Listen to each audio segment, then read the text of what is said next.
Welcome back. It's a fun project for families to bring a little bit of nature or things that are nature inspired into the house. Jen Johnson of iFamilykc is here to show us how to create a DIY terrarium. So Jen, I really love the idea of you doing this just in time for spring because we've seen terrariums having their moment around the holidays, just garnering a lot of different things. So you've obviously made some. Yes. So I made these with my daughter actually.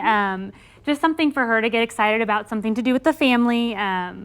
She's 2.5, so I definitely had to be very hands-on, but she loved it. And what's your little girl's name? Stella. Stella. So this is the one that Stella actually made, and that rock, it is so sweet. Is that one she actually found outside and then colored? Yeah, well, so we actually found it outside. We're from Lee Summit, and Lee Summit has a lot of families that place the rocks outside in nature, and so we went on a walk and we found that.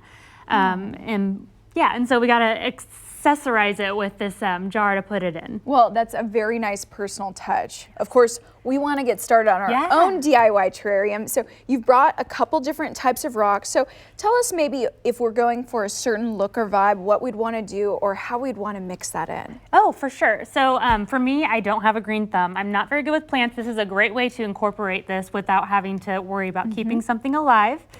So I've got two different rocks here. You can use these from the craft store. Grab a handful. So they're just like fun little ones. You could use these, or if you want to find them out in the yard and put them in, you could do that as well. So I love the white look, especially if that went with your home interior. That would be a great touch. But these ones are a little bit more nature inspired because you're getting the variety, you're getting all these different types of rocks in there. Yeah, so we'll fill it up just a little bit. That's probably great. And then we've got this moss here. Just that green color that really brings in that spring vibe. So and I was gonna say, this really is truly green. Like your eye in the room, it's gonna shoot straight to that. And it definitely makes you feel like you're getting some of that outdoors. Although we know this is artificial. Could you use elements of nature? Like could you bring some of that greenery inside? Most definitely. So if you wanted to do succulents or little plants, you can definitely put soil in these and keep them alive if that's something you want to do.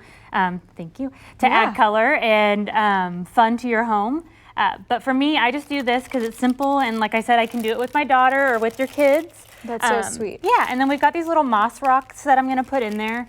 Basically, you can find any of these craft items at the dollar store, Hobby Lobby. This is really cute too. Yeah, I was going to say, they have Japanese moss that is actually in the shape of a circle. Oh, wow. So I think that that's inspired after this. Oh, that's probably right. Yeah, and so we can put those in there and kind of decorate however. You can put more rocks in there if you want. Just anything to really kind of make it pop.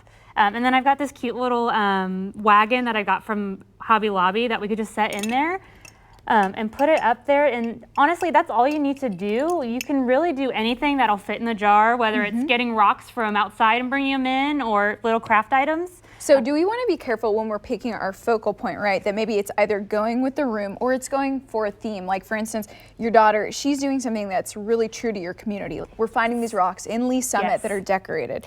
How do we go about like picking something that's going to be great for a room and to create a memory? Honestly, it's just whatever you have that you want to accessorize your vase with, and something that really just makes it feel like home. For me, I picked this wagon just because I have 2 kids at home and it's very kid-friendly and just something that brings memories of us going outside or playing.